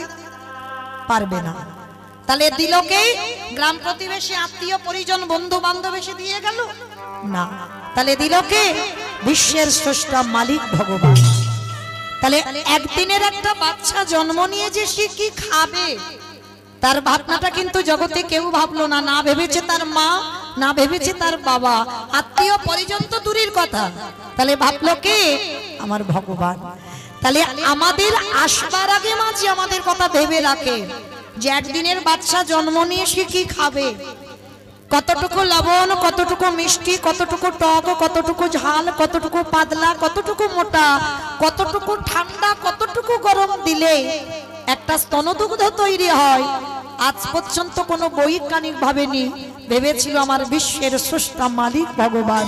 নিতাই গৌর প্রেমানন্দে। হরি বল হরি বল হরি বল। তাহলে মায়েরা, তাহলে এই জগতে বাবা আমাদের সবাইকে মনে রাখতে হবে। যদি সবাইকে ভুলে যাই তাতে অসুবিধা নাই, কিন্তু একজনকে ভুললে চলবে না। কেন জানো ও মায়েরা, ওই ছেলেটা তো আমার একটু ভালোবাসার কাঙাল গো, একটু প্রেমের কাঙাল। কোনোদিন বলেনি আমায় মোটা মোটা রজনীগন্ধার মালা দিয়ে আমায় সাজা,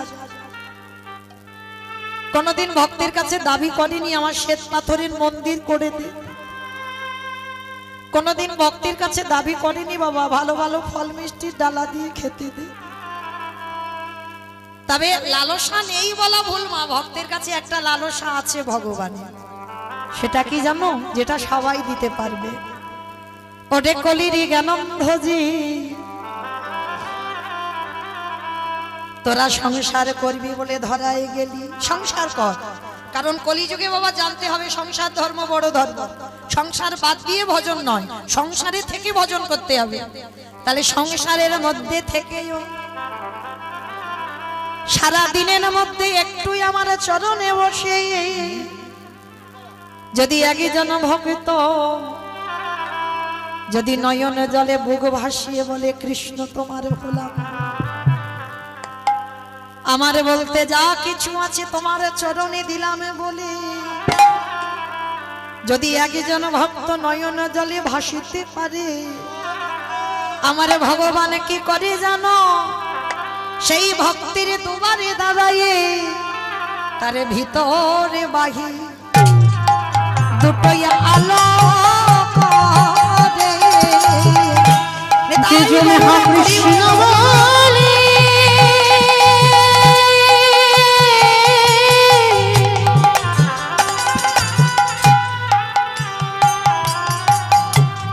যে জন্য কৃষ্ণ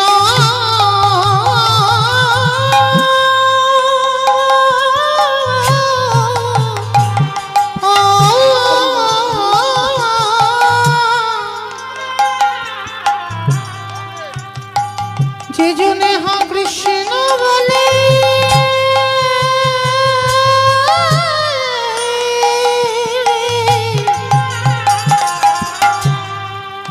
একেবারে নয়নে জলে ডাকিতে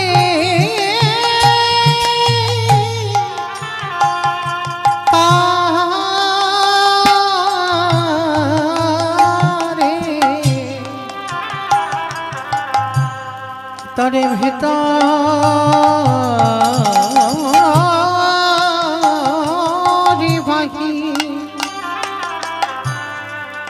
বাহিরে আনা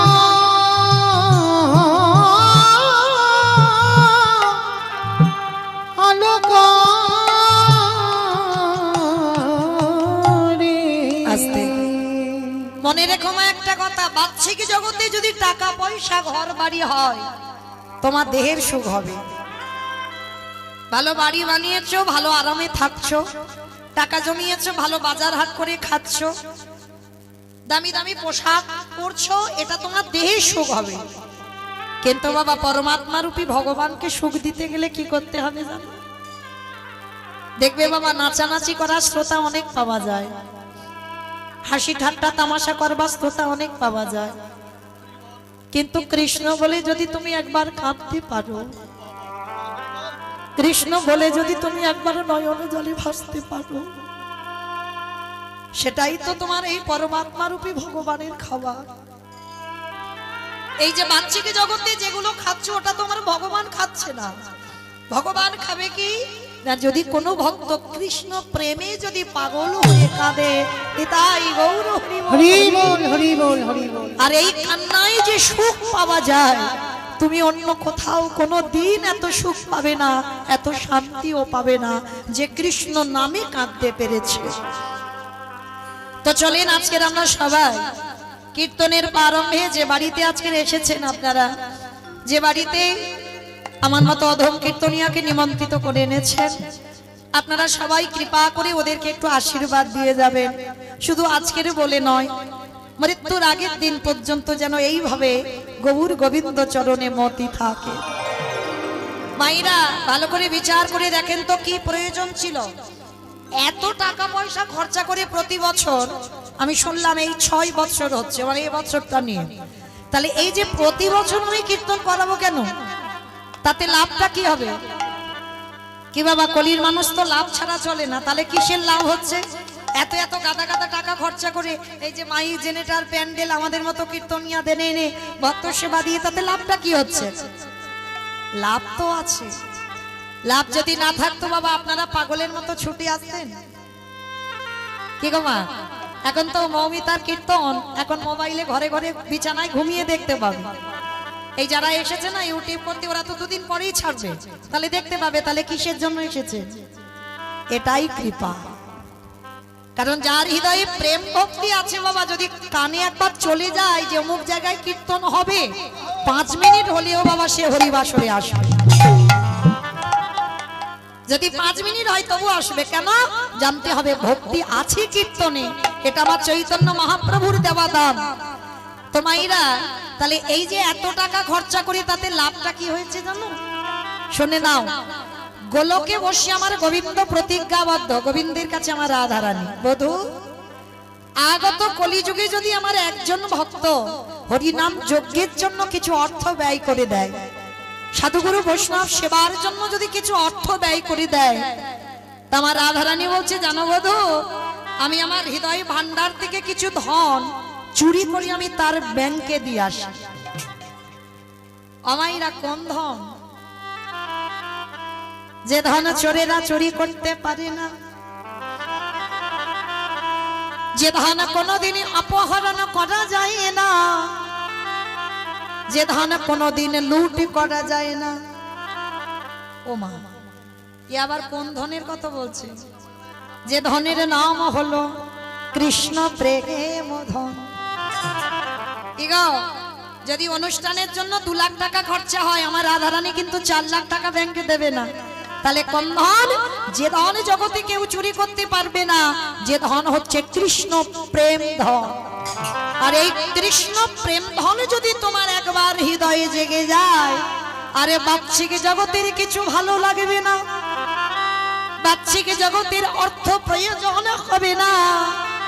কারণ সে তো পারমার্থিক সম্পদ পেয়েছে, আর যে একবার পারমার্থিক ধন পেয়ে যায় তার বাবা বাইরের আর কোনো ধন প্রয়োজন হয় না।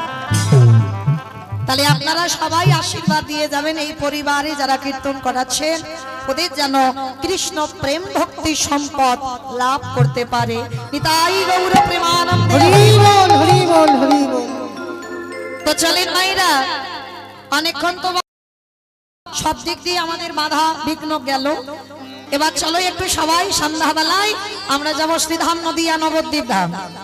কারণ নদিয়াতে না গেলে তো কীর্তন হবেই না, তাই না মা? অনেক অনেক অনেক অনেক ভক্তরা বলে ওই গৌরের কথা বাদ দিয়ে সরাসরি একটা লীলা করলে হয় না, বলে না, হবে না। কেন? চৈতন্য চরিতামৃত গ্রন্থে কবিরাজ গোস্বামী পাদ লিখেছেন, সংকীর্তন পিতা শ্রীকৃষ্ণ চৈতন্য, সংকীর্তন যজ্ঞে তারে যে ভজে সেই বড় ধন্য। তার কি বুঝলাম? কীর্তনের প্রারম্ভে আগে আমার 2টো ছেলেকে ডাকতে হবে, আমার নয়, এটা ভুল বললাম, আমাদের। আমার মানে আমার ব্যক্তিগত হচ্ছে, আমাদের মানে সবার। এক হলো আমার নিতাই চাঁদ, এক হলো আমার গৌর চাঁদ। আর ওই 2টো ছেলেকে আগে ডাকতে হবে, তারপরে কীর্তন হবে। কারণ ওরা দুজন যদি না আসতো বাবা, তাহলে কীর্তন আমরা কি জানতাম? কি জানতাম না তো। তাহলে যাদের জন্য চিনলাম কীর্তন বিষয়টা কি, তাহলে আগে তো তাদেরকে ডাকতে হবে। চলো নদিয়ায় গিয়ে দেখবো, সত্যতে নারায়ণ, ত্রেতাতে রাম, তারপরে কৃষ্ণ, কলিতে গৌরাঙ্গ। আর কৃষ্ণ যে কলিযুগে গৌর হলো, নদিয়ায় যেদিন এসেছিল, নদিয়ার ভাবটা কেমন ছিল জানো? আজ নদী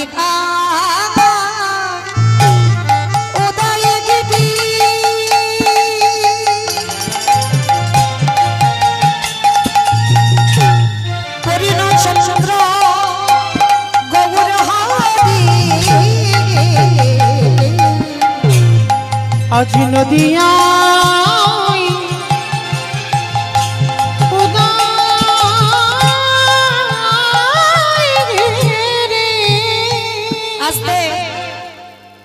একটু কথা বলে নি, কীর্তন শুনতে গেলে শুধু চুপচাপ বসে বসে কীর্তন শোনা যায় না। কীর্তন শুনতে গেলে তো আমার প্রভুর জন্য একটু কাজকর্ম করতে হবে। আবার আমাদের সন্ধ্যাবেলায় এটা আমার ভজনের সময়, তাই না? তাহলে চলো কীর্তন শুনতে গেলে কি কি করতে হবে আমাদের? সন্ধ্যাবেলা নাকি ঘুমাবে? একটু রাত ভারী হলে নয় বলতো। আমার ঘুমানো নয়, তিনটে ধ্বনি, একটা হচ্ছে উলুর ধ্বনি, শঙ্কর ধ্বনি, আর যাদের যাদের হাত আছে, আর যারা বাড়িতে রেখে এসেছো বলবো না, যাদের হাত হরিবাসরে এসেছে, কি মায়েরা সবার হাত আছে বাবা? দাদা ভাই যাদের হাত আছে কই একবার দেখান। নিতাই গৌর প্রেমানন্দে হরি বল। আমার অন্ধকারে বসে হাত উঠছে না কেন? আমার নাম মৌমিতা ঘোষ, আমার পদে পদে দোষ, হাত তুলিয়ে তবে আমি বাড়ি যাব। তো চলো আজকে আমার সবাই কই মায়ের একটু উলুর ধ্বনি দাও প্রেম সে। আজ নদী গা উদয় গিটি আমার গোলারে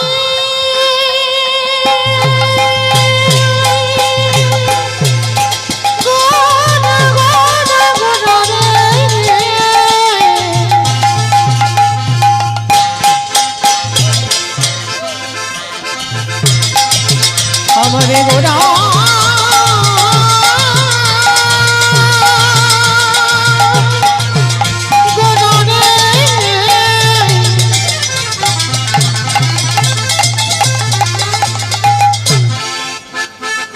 ওই নদী আর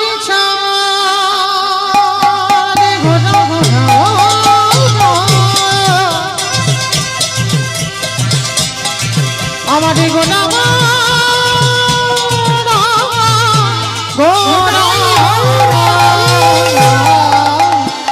আজ নদিয়া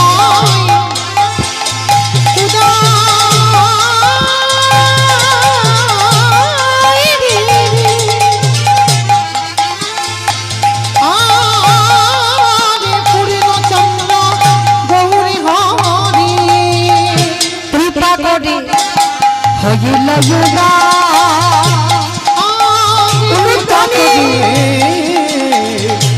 হইল যুদা কৃপা করে হইল যুদা। ওই না সোনার নদিয়ায় প্রভু উদয় হলো, সোনার নদী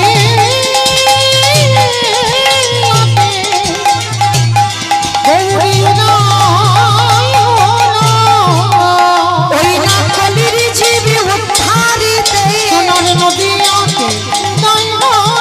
কৃষ্ণ প্রেমে প্রচারিতে সোনার নদী বলিরা হৃদয়া কদারে সোনার নদী মুখে হরি হরি হরি সোনার নদী আজ কৃষ্ণ প্রেমে প্রচারিতে সোনার নদী উদয় হলো। সোনার নদী উদয় হলো, নদীয়াতে উদয় হলো, কৃপা করে হইল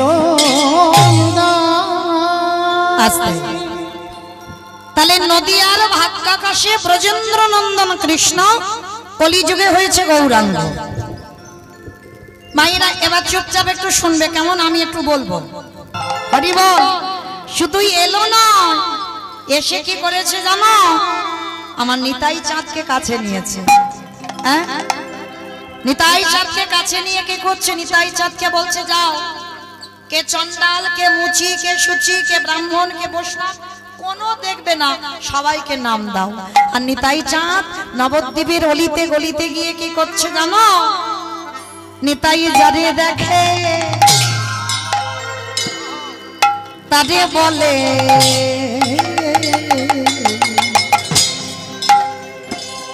দন্তে তৃণ ধরি ধরি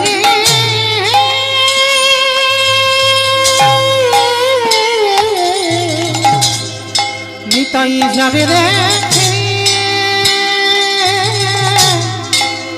তাদের বলে রারে আজ দন্তে তৃণ ধরি বেশ আমাইরা তৃণ মানে কি? খড় খড় ঘাস। দেখেছো তৃণ মানে নাকি খড়, ঘাস। আচ্ছা বৈষ্ণব পদাবলী বাবা, এগুলো তো কোনো বাঁধানো গান নয়, এগুলো মহাজনী পদাবলী। আচ্ছা নিতাই চাঁদ দাঁতে ঘাস নিয়েছে কেন? ঘাস নিল কেন? এটাই তো কথা। কারণ আমার সমাজে একটা নিয়ম আছে বাবা, মানা না মানা সেটা তার ব্যক্তিগত ব্যাপার।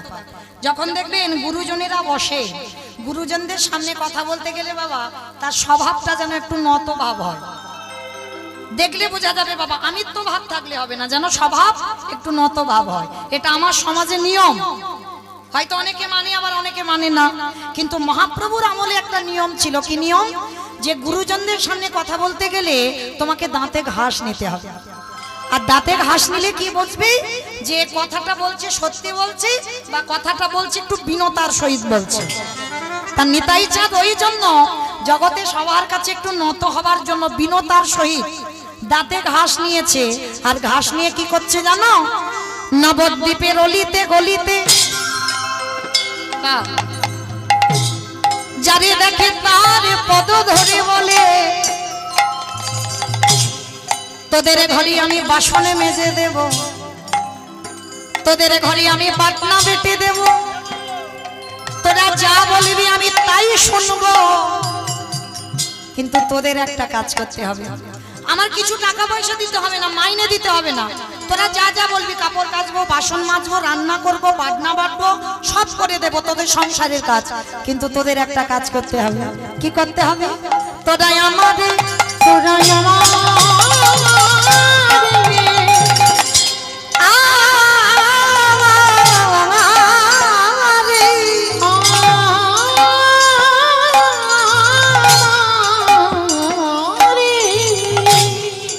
আজ কিনে গেলা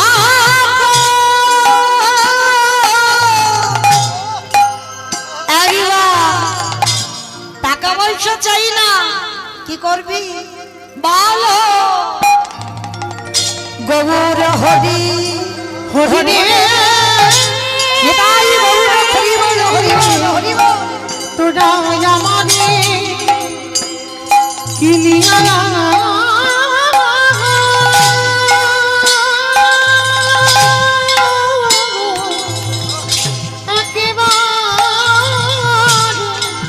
বলো গৌরী হরি রে।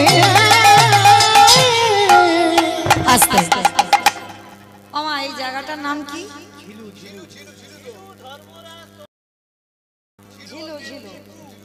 ঝিলু, তাই তো? আচ্ছা মা, নিতাই চাঁদ মাথায় হরিনামের ডালাটা নিয়ে এই ঝিলুতে এসেছে। এসে কি করছে জানো? পাহি কাঁদে পাহি করে পাহি কাঁদে পাহি করে। ভালো করে বুঝবে, এটা হচ্ছে কীর্তন। কীর্তন জিনিসটা কেমন জানো বাবা? নারকেলের মতো। আমার নারকেল দেখেছো তো, চেনো তো? বাইরেটা খসা, সে খসাটা ছাড়ালে কি নারকেল পাবে? দূর, বাইরের থেকে আরো শক্ত জিনিস ভিতরে, সেইটাকে ভাঙবে, তারপরে সেটাকে যদি ভালো করে ছাড়িয়ে হাতে পেতে পারো তাহলে তুমি নারকেলের স্বাদ পাবে।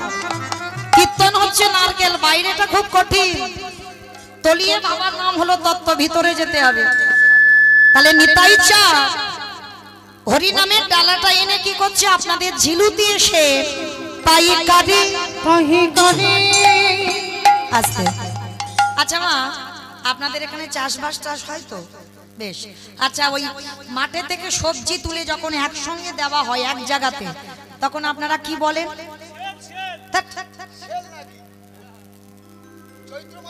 কি বলে বাবা? আস্তে, কি বলে বাবা? পাইকারি। বেশ, পাইকারি। বেশ, পাইকারি। তাহলে একসঙ্গে মাঠে থেকে সবজি তুলে যখন এক জায়গা দেওয়া হয় তাকে বলে পাইকারি দেওয়া। তার নিতাই চাঁদ হরিনামটা এনে এই ঝিলুতে পাইকারি পাহি করে। অন্যান্য গ্রামে কিন্তু দিচ্ছে না, আজকে শুধু আপনাদের ঝিলুতে দিচ্ছে পাইকারি। পাহি করে। আর একটা মানে হচ্ছে, তলিয়ে ভাবো, পাইকারি। আমি পাহি করে। আমি পাইকারি। আমি পাহি করে। আস্তে। মানে পাইকারি, মানে একসঙ্গে দিচ্ছে। আর একটা মানে কি পাইকারে, হরির নামে দেব পাইকারে, হরি নাম দেব পাইকারে। আস্তে আমার নিতাই চাঁদ হরিনামের মাথায়তে ডালাটা নিয়ে সারা ঝিলুতে ঘুরে ঘুরে বেড়াচ্ছে। হরিনামটা দেব কোথায়, পাচ্ছি না, জায়গা পাচ্ছি না, কোথায় দেব কোথায় দেব। শেষে এক জায়গা দিয়েছে, কোথায় জানো? দোকানে, দোকানে আজি দোকানে, আজি দোকানে। আমার পানের দোকান, ফুচকা দোকান, মুদিখানা দোকান, স্টেনারি দোকান। কোন দোকানে দিল? আইসক্রিম। বেশ, কত কীর্তন বোঝে, দেখেছো? তাহলে এত নারকেল ভেদ করে তবুও চলে গেল। তাহলে দেখো দোকানে, এই দোকানে, এই দোকানে, এই দোকানে যারা দোকানে খোলে বসে আছে, হরি নাম দেব দোকানে, যারা দোকানে খোলে বসে আছে, নাম দেব দোকানে। এত বলি নিতাই চাঁদ ঘুরে গড়ি যাই রে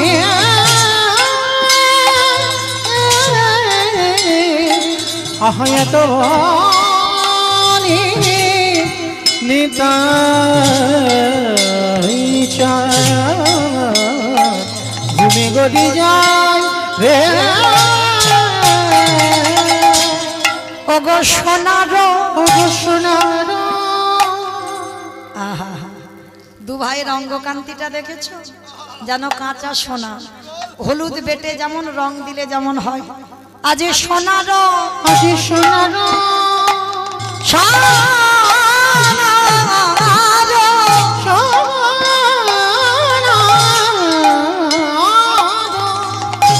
আজ পর্বত জানে,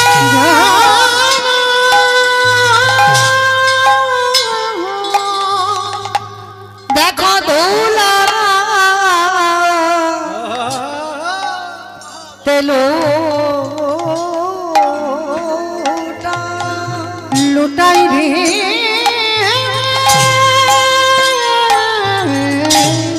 আজি সোনার পর্বত জানা, দেখো ঘুরাতে লুটাই রে। তোরা কে কি, আহ, কে কি নিবি? তোরা কে কি নিবিয়া আমার দয়াল নিতাই ডেকে বলি, তোরা কে কি নিবিয়া। আস্তে কথা বলছি, একটা মানে বের হচ্ছে, দুটো দেখেন। কে কি নিবি? তোরা কে কি নিবিয়া মানে কে কিনবি আর কে কি নিবিয়া। তোরা কে কি নিবিয়া দয়াল নিতাইয়া ডেকে বলে কে কি নিবিয়া।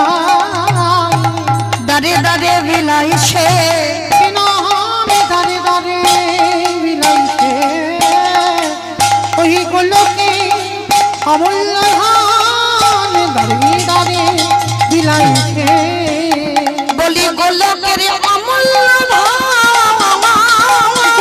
দাঁড়ে দাঁড়ে বিলাইছে। হেন অবতারে যা রতি না জন্মিল, যাদের রতি না জন্মিল। আস্তে এত করে বলার পরেও আজ লীলার পাশে ভাবুক বলছে, হেন অবতারে যার রতি না জন্মিল, রতি না জন্মিল।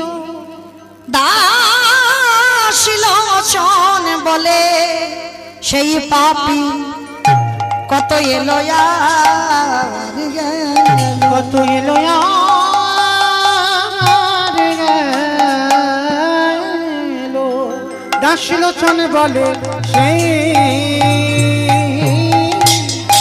পাপি এলো ইহা গেল রে লোচন বলে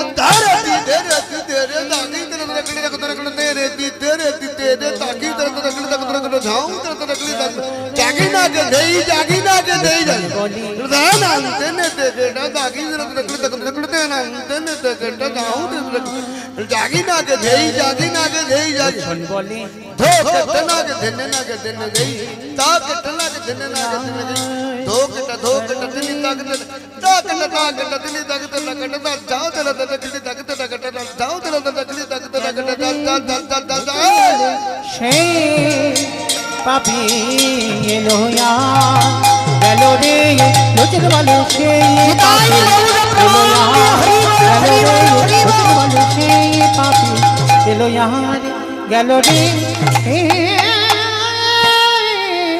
দাসলোচন বলে সেই পাপি জানি তাই চলুন এবার আমরা সবাই চলে যাবে বিষয়। তো আজকে এতক্ষণ যখন আমরা নবদ্বীপ রইলাম, একবার দিকে সবাই মিলে বলেন তো মা গৌর সুন্দরী কি ধ্বনিটা হলো কি? এটাও জয় বললাম, ধ্বনিটা হলো কি? এটা নাকি জয়? এইটা জয় নয়, একটু প্রেম সে জয় দিতে হবে। এত জোরে জয় দাও, কত দূর যাবে? বাবা এখান থেকে চলে যাবে তোমার বর্ধমান টাউন, কত দূর যাবে? নতুন হাট যাবে। আচ্ছা মা যাবে তো? যাবে, বেশ, মাথা যখন নেড়েছে যাবে। আচ্ছা দেখি আমার নিতাই চাঁদ গৌর চাঁদের মতো দেখি একবার হাত দুটো তোলো তো দেখি। সবাই সবাই তুলবে কিন্তু, কেমন? সবাই এদিকে আমার দিদি ভাই মারা বোনেরা যারা আছেন, ভাইরা দাদা ভাই বাবা ঠাকুর যারা আছেন, হাই ভগবান তোমরা হাত তুলছো না কেন? তোমরা কি কীর্তনের বাইরে? সবাই দিকে তোলো, সবাই একসঙ্গে।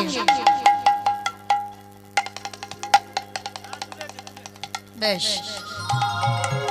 আমার পিছনটা এরকম ধসে যাচ্ছে কেন? এই ধসা রোগটা ভালো নয়, ওখান থেকে সব ধসে যাবে। তোলো দেখি সবাই, আমার দাদা ভাই বাবা ঠাকুর যারা হাতগুলো তুলছেন না, চরণ ধরে বলছি সবাই তোলো। যারা বাইরে দাঁড়িয়ে আছো সবাই একসঙ্গে বলবে, কেমন? গৌর সুন্দরী কি নবদ্বীপ ধামে কি। এদের কারোর ইউটিউব করতে দেবো না। দেখো সারাক্ষণ শুধু আমার দিকে ঘুরিয়ে আছে, ওই দিকে কেউ ঘুরাচ্ছে না। কারণ শুধু কি আমাকে দেখবে, ও আমার সঙ্গে সঙ্গে তো সবাইকে দেখাতে হবে যে এই যে ঝিলুতে কীর্তন হচ্ছে, ঝিলুতে কার হাত উঠেছিল আর কার ওঠেনি, ওরা দুদিন পরে নিজেরা দেখতে পাবে। কেমন? কারণ তুমি যদি মরেও যাও, তোমার আত্মীয় পরিজন তারাও দেখতে পাবে, দেখো অমুকজন এখনো হাতটা তুলে আছে। এইটুকু তো দেখতে দাও। ওই সবাই দেখে তোলো, ক্যামেরাগুলো ঘোরাও একবার দেখি। বাম কোথায় গেলে? সে কোথায় ঘুমাতে গেছে দেখ। পরিবার সবাই একসঙ্গে, কেমন? একটু ক্যামেরাটা ঘোরাবে। কপিল সবাই একসঙ্গে, তাহলে একসঙ্গে বলবে গৌর সুন্দরী কি নবদ্বীপ ধামে কি সচির নন্দন কি বিষ্ণুপ্রিয়া কি নিতাই চাঁদ কি ভক্তবৃন্দ কি হরিবাসর ধাম কি সাধু গুরু বৈষ্ণব কি আপন আপন গুরু চরণ কি নায়ক বাবু কি হরিনাম যজ্ঞ কি আজকের আনন্দ কি নিতাই গৌর প্রেম। বেশ, আমার হাতটা একটু ব্যথা করলো না, কিন্তু কাজ হলো। এই যে একাদশী যারা করেছেন তাদেরও হলো তো, আর যারা করেননি তাদেরও হলো। এই যে আজকে আপনারা জানেন তো বিজয়া একাদশী,